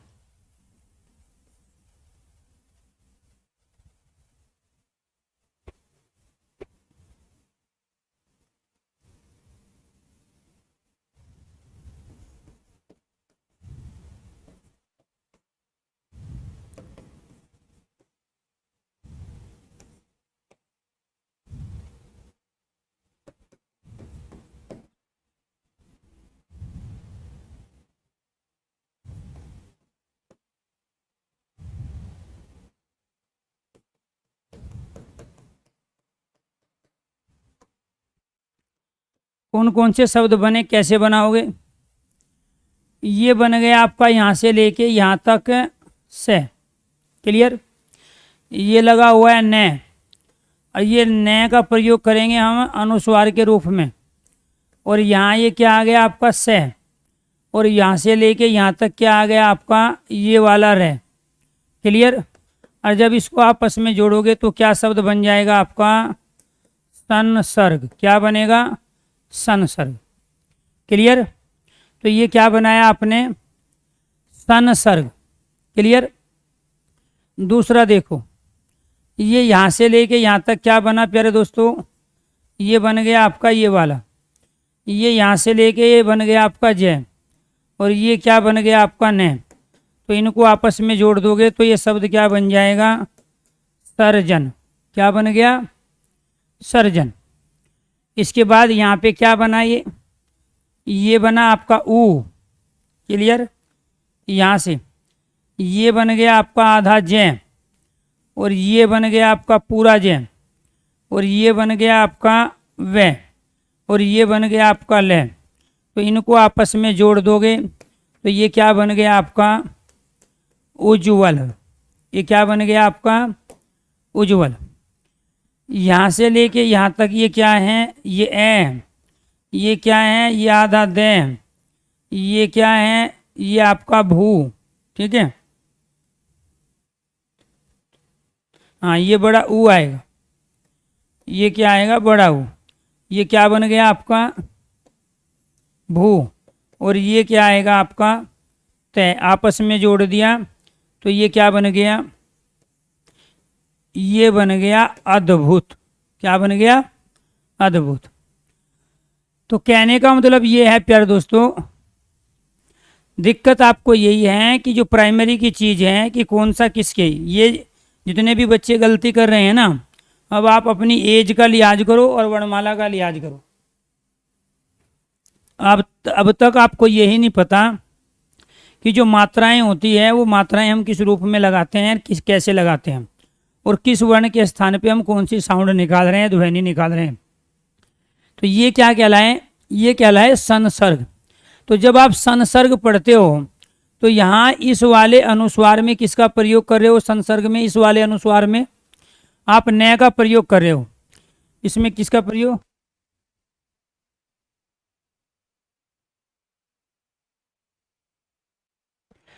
तो संसर्ग में किसका प्रयोग कर रहे हो आप, आधे न का, सन। आप सम नहीं बोल रहे हो, आप सन बोल रहे हो। क्या बोल रहे हो आप बोल रहे हो सन, सन सर्ग। तो इसलिए आधे न के स्थान पे अनुस्वार आया है। सर्जन में ये बार बार कह रहे हैं कि ये वाला जो री होता है ना, जो सर्जन में लगता है, कृष्ण में लगता है, कृपया में लगता है, पितृ में लगता है, मातृ में लगता है, अरे इसके स्थान पे उच्चारण आप बार बार प्यारे दोस्तों री का कर रहे हो। तो ये अपने आप में स्वर है। और ये क्या है, ये जो ऊपर लगता है ये व्यंजन है। ये क्या है, ये व्यंजन है। और ये व्यंजन में भी कौन सा, ये आधार है। और ये क्या है, ये स्वर है। तो स्वर और व्यंजन का अंतर तो आपको पता है। मैं 11 स्वर आपको पढ़ाया, उस 11 स्वर में एक ये भी था। मैं आपको व्यंजन पढ़ाया, उस व्यंजन में ये रे लेवे में से रे था, तो ये रे का आधा रूप है। तो आपको तो अभी तक यही नहीं पता चला कि कौन सा प्यारे दोस्तों आधा है, कौन सा पूरा, कौन सा व्यंजन और कौन सा स्वर। उज्ज्वल में एक जय आधा होता है और दूसरा जय होता है पूरा, इसलिए यहाँ ये आधा जय आएगा, ये प्यारे दोस्तों पूरा जय है। ये यहाँ वह बना, ये लय बना, तो शब्द बन गया उज्ज्वल। अद्भुत में जो भूत शब्द होता है उसमें बड़े ऊ की मात्रा आती है शुद्ध वर्तनी में, इस बात का आपको ध्यान रखना है। ठीक है, तो ये क्या है, ए, ये द और ये भय और ऊ, तो ये क्या बन गया प्यारे दोस्तों, तय, अद्भुत। क्लियर।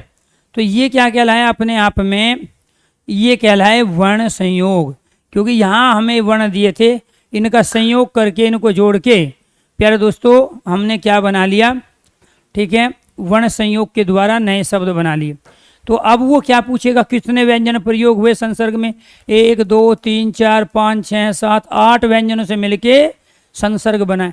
कितने स्वर है, 1, इसके बाद 2, इसके बाद 3, 3 स्वर है, और बाकी 5 क्या बच गए व्यंजन। जब 3 स्वर है, टोटल 8 थे, 5 क्या बच गए प्यारे दोस्तों आपके व्यंजन। तो 5 व्यंजन, 3 स्वर और कुल 8 वर्णों से मिलकर संसर्ग शब्द बनाए। इस तरीके के तमाम क्वेश्चंस आपसे पूछे जाते हैं। अब बात करते हैं हिंदी शब्दकोश में शब्दों का सही स्थान या वर्णों का सही क्रम। हिंदी शब्दकोश, हिंदी शब्दकोश में वर्ण व शब्द, शब्दों का स्थान। क्या पूछा गया जी आपसे, एक तो आपसे पूछ लिया गया कि ये बताइए कि इनमें से एक है कलम, दूसरा है प्यारे दोस्तों सड़क, तीसरा है करण और चौथा है कमल। डिक्शनरी में सबसे पहले कौन सा शब्द मिलेगा आपको, वो 4 ऑप्शन देगा दोस्तों। वो देगा 4 3 2 1, एक ऑप्शन देगा वो 1 3 2 4, एक ऑप्शन देगा 2 3 1 4, इस तरीके से, या 3 2 1 4, इस तरीके से 4 ऑप्शन आपको मिलेंगे। और वो पूछ रहा है हिंदी शब्दकोश अर्थात डिक्शनरी में कौन सा शब्द सबसे पहले आएगा और कौन सा सबके बाद आएगा। समझने की कोशिश करो। यहाँ इसमें क्या है प्यारे दोस्तों, इसमें यहाँ क है, इसमें भी क है, इसमें भी क है, और इसमें क्या है से आता है ऊष्म में, और ऊष्म व्यंजन जो आपको पढ़ाए गए वो सबसे बाद में पढ़ाए गए। और क आता है स्पर्श में, तो पहले स्पर्श व्यंजन आएंगे, उसके बाद अंतस्थ आते हैं, फिर ऊष्म आते हैं। संयुक्त व्यंजन में प्यारे दोस्तों जो वर्ण बनता है हमारा, यानी कि ये वाला जो बना है, तो इसका स्थान डिक्शनरी में जो होगा वो इसके अनुसार होगा। कै के बाद इसका नंबर आ जाएगा। क्लियर? तो यहाँ पहले आपने स्वर पढ़े, फिर आपने स्पर्श है, फिर अंतस्थ है, फिर ऊष्म, उसी के आधार पे आपको पहचानना है। तो सबसे बाद में क्या आएगा? सबसे बाद में आएगा प्यारे दोस्तों सड़क। क्लियर? ये तो क्लियर हुआ। पहले कौन सा आएगा? इसमें भी क्या, इसमें भी क्या, इसमें भी क्या, तो दूसरे पे जाइए। दूसरा इसमें क्या है? ले। दूसरा इसमें क्या है? रे। और इसमें क्या है? मैं। तो यहाँ मैं क्या है? स्पर्श है। तो सबसे पहले आएगा आपका कमल। सबसे पहले क्या है? कमल। अब ये ले और रे में से कौन सा पहले आता है? ये रे ले। क्या होता है? ये रे ले वे होता है। तो रे पहले आया, तो ये रे, तो कर्ण इसके बाद आ गया। तो सबसे पहले क्या आया? आपका कमल। इसके बाद डिक्शनरी में क्या आया प्यारे दोस्तों? आपका कर्ण। और फिर क्या आ जाएगा यहाँ डिक्शनरी में? फिर आ जाएगा आपका कलम। और इसके बाद क्या आएगा? सड़क। तो इसका मतलब क्या हुआ? इसका मतलब ये हुआ कि यहाँ जो ये बनेंगे प्यारे दोस्तों वो 4 3 1, 4 3 1 2, ये वह आपका बिल्कुल सही आंसर है। क्या है सही आंसर? 4 3 1 और 2 इसका सही आंसर है। पहले 4 आएगा, फिर 3 आएगा, फिर 1 और फिर क्या आएगा? 2 आएगा। इस तरीके से हिंदी शब्दकोश में आपको शब्दों व वर्णों का स्थान बताना है।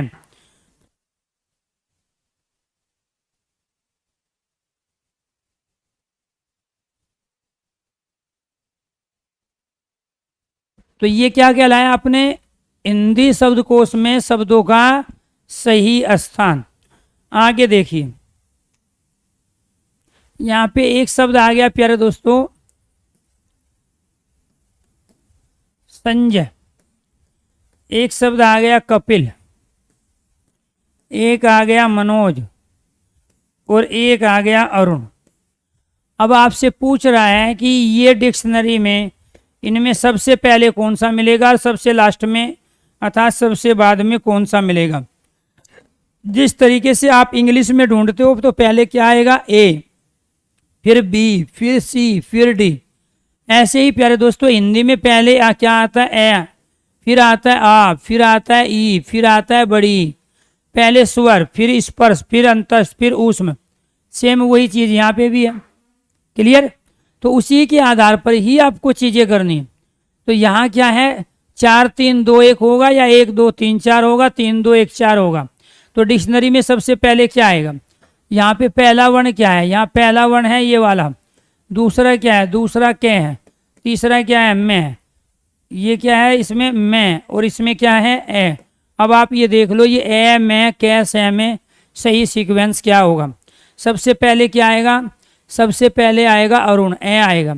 ए के बाद में क्या आएगा? मैं। स्पर्श व्यंजन का पहला व्यंजन है, तो 4 2। फिर ये क्या है? स्पर्श व्यंजन का अंतिम वर्ण है, तो मैं। फिर क्या आएगा आपका? 3, 4 2 3। बच क्या गया आपका? 4 2 3 1। क्योंकि ये किस में आता है? सेम ये आता है ऊष्म में, तो सबसे लास्ट में ये हुआ। तो 4 2 3 1, 4 2 3 1। क्लियर? बात समझ में आई? तो डिक्शनरी में ये कहाँ पे मिलेंगे? 4 2 3 1 के सीक्वेंस में मिलेंगे। अर्थात सबसे पहले अरुण आएगा, उसके बाद में कपिल मिलेगा, फिर आपको मनोज मिलेगा और सबसे लास्ट में आपको संजय मिलेगा। अब इन चीज़ों को करने का तरीका क्या है कि आप अपने दोस्तों के या परिवार के 5 मेंबरों के नाम लिखो। पहले उनका वर्ण विन्यास करो कि उसमें कितने कितने वर्ण मिलके बने हैं, वो कितने स्वर है, कितने व्यंजन हैं। और फिर ये देखो कि आपके परिवार के जितने सदस्य हैं उसमें डिक्शनरी में किसका नाम पहले आता है, किसका सेकंड नंबर पे, थर्ड और फोर्थ पे, या साथ किसका सबके बाद आता है। उस तरीके से आपको प्रैक्टिस करनी है अपने दोस्तों या अपने परिवार के मेंबरों को लिखने के बाद। क्लियर? चलो जी, दूसरा देखिए, यहाँ पे हमने एक ले लिया प्यारे दोस्तों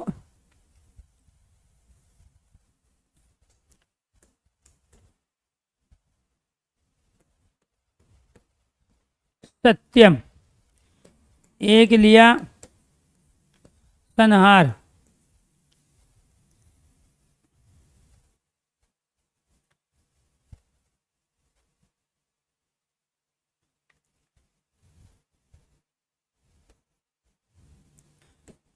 सम्मान, और एक लिया हमने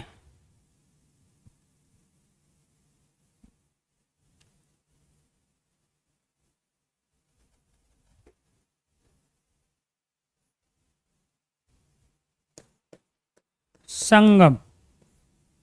अब आपसे पूछ रहे हैं कि इसमें डिक्शनरी में कौन सा पहले आएगा और कैसे कैसे करोगे दोस्तों। यहाँ इनमें सब में क्या है, पहले इनमें पहला वर्ण स है, इसमें भी स है, इसमें भी स है, इसमें भी स। आपको किस पे जाना पड़ेगा, दूसरे वर्ण पे जाना पड़ेगा।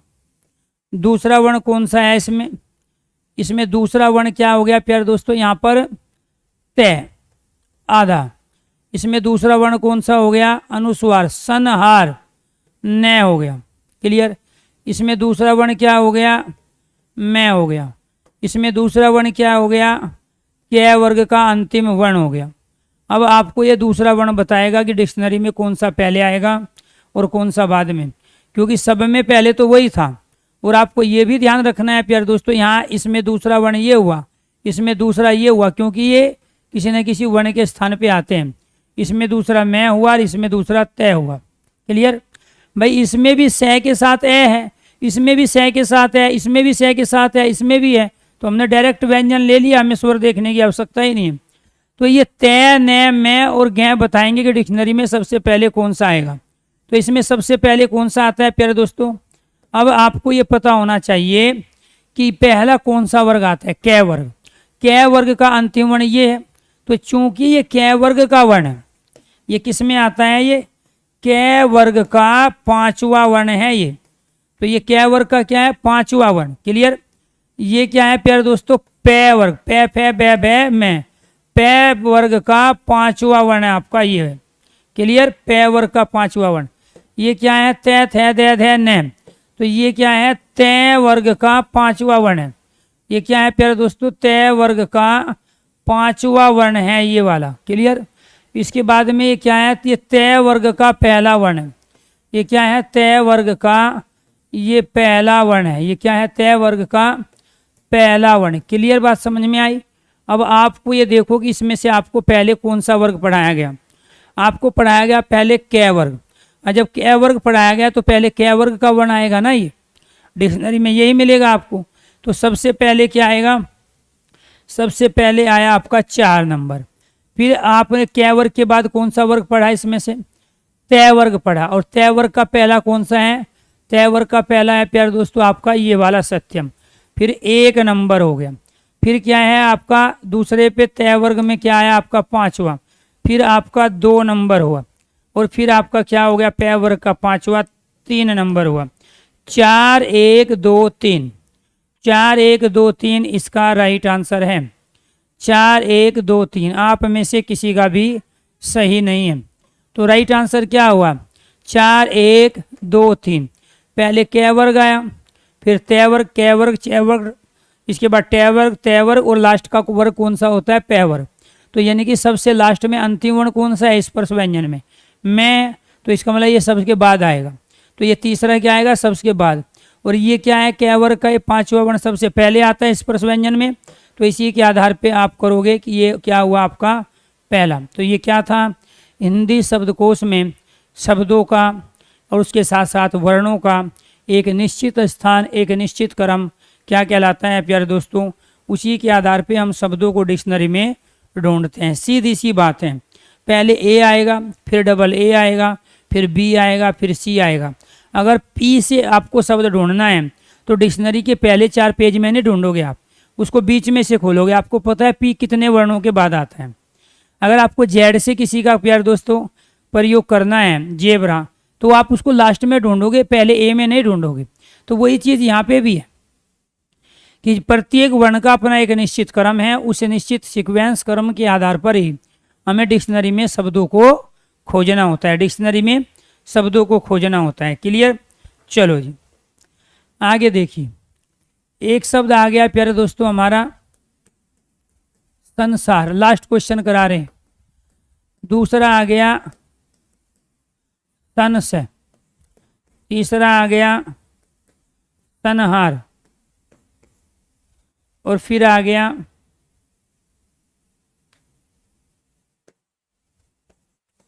समवाद।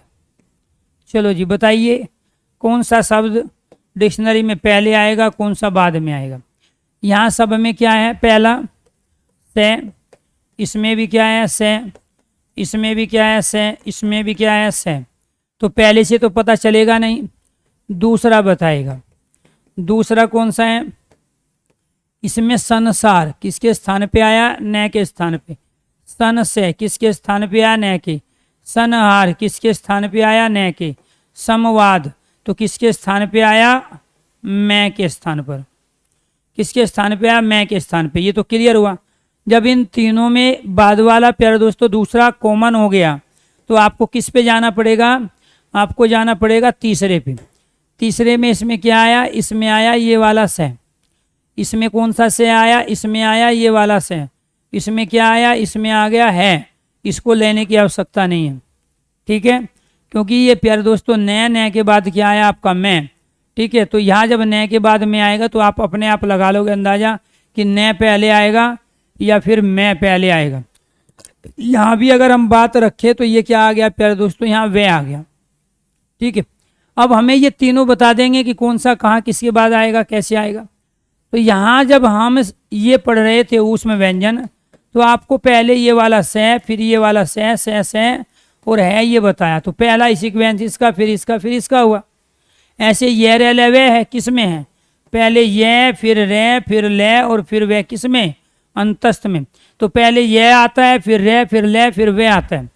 तो यहाँ आपको ये ध्यान रखना पड़ेगा प्यारे दोस्तों कि यहाँ सबसे पहले कौन सा आया, ये मैं, इनमें है न आता है पहले, में आता है बाद में। सबके बाद जो आएगा वो आएगा संवाद। सबके बाद कौन सा आएगा, संवाद आएगा। क्यों, क्योंकि मैं अंतिम वर्ण है स्पर्श व्यंजन का। क्लियर, ये आपको। अब इनमें से पहले कौन सा आएगा वो ये बताएंगे। इनमें से पहले कौन सा आएगा प्यारे दोस्तों वो क्या बताएंगे, हमें ये बताएंगे। क्योंकि सब में अगर मान किसी एक में अनुस्वार होता तो उसी को सबसे पहले रखते। अनुस्वार और अर्धचंद बिंदु वाले को सबसे पहले रखा जाता है, उसके बाद में फिर स्वर के हिसाब से हम कंडीशन में प्यारे दोस्तों अप्लाई करते हैं। तो यहाँ आपको ये ध्यान रखना है, ये वाला से पहले आता है तो सबसे पहले क्या आ जाएगा, यहाँ सन से आएगा। सबसे पहले क्या आएगा, यहाँ सन से आ गया। सबसे पहले क्या आ गया, सन से। इसके बाद में क्या आ गया आपका, इसके बाद में आ गया आपका संसार। क्या आ गया, संसार। इसके बाद में क्या आ गया आपका, सनहार। क्या आ गया, सनहार। और इसके बाद में क्या आ गया आपका, संवाद आ गया। तो यहाँ क्या हो गया, यहाँ जो हमारी कंडीशन बनी वो बन गई 2, इसके बाद में यहाँ 1, इसके बाद में यहाँ 3, और इसके बाद में यहाँ 4। क्लियर, तो 2, 1, 3, 4 ये डिक्शनरी में इसका सीक्वेंस होगा। ये डिक्शनरी में क्या होगा, इसका सीक्वेंस होगा। तो राइट आंसर क्या है, 2, 1, 3, 4। क्योंकि मैं पहले, मैं बाद में और न पहले आते हैं तो पहले फिर हमें ये मिलेंगे डिक्शनरी में। उसके बाद जब न का ख़त्म हो जाएगा सीक्वेंस तब हमें मैं का सीक्वेंस मिलेगा। क्लियर, तो ये जो आपने आज पढ़े प्यारे दोस्तों ये क्या थे हमारे, ये वर्ण विन्यास, वर्ण संयोग भी हो गए हमारे। हिंदी शब्दकोश में वर्णों व शब्दों का एक निश्चित क्रम भी हो गया। और इसके बाद जो कल हम क्लास लेंगे उसमें कराएंगे प्रयत्न के आधार पर स्वर और व्यंजनों का वर्गीकरण। तो ये 4 सेक्शन हमारे हुए कंप्लीट। जिसकी समझ में नहीं आया क्लास को एक नहीं 2 बार सुनिए। एक नहीं बल्कि क्लास को कितनी बार सुनना है, 2 बार सुनना है आपको। तो यहाँ कल प्रयत्न के आधार पर स्वर व्यंजन का वर्गीकरण, अर्थात ये कितने प्रकार के रे होते हैं, कौन सा लुंठित है, कौन सा प्रकंपित है, कौन सा ताड़नजात वर्ण है प्यारे दोस्तों, कौन सा वत्सरीय वर्ण होता है, रे के कितने रूप होते हैं, स्वर घोष होते हैं या अघोष होते हैं, व्यंजन में कौन सा अघोष है, कौन सा सघोष है, कौन सा अल्पप्राण है और कौन सा महाप्राण है। तो प्रयत्न के आधार पर वर्णों का वर्गीकरण कितने प्रकार का होता है, इन सब की चर्चा करेंगे कल। आपको ये ध्यान रखना है प्यारे दोस्तों।